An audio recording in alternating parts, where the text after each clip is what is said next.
कि तो डर होते कि तो दाब होते, तोहरे अंदर दोनों चीज नहीं ना। काजनी तोहर मातारी बाप के संस्कार दिए हैं तू का बिये के भेद दिए है बढ़िया पे।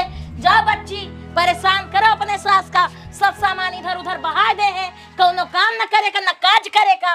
अगर कोनो काम कह दो तो महारानी के कमर पिराए लागे, करिया पिराए लागे, सब कुछ पिराए लागे। पूरे घर वालन के यही बीमारी है। काजनी कहाँ से आई गई है हमारे खिया? मुंह बना चली गई अंदर। सास बक्कत ही है, बक्के दो, सास तो पागल है। ठीक है, कहाँ जाती हो? जाए थे हम अपने घरे।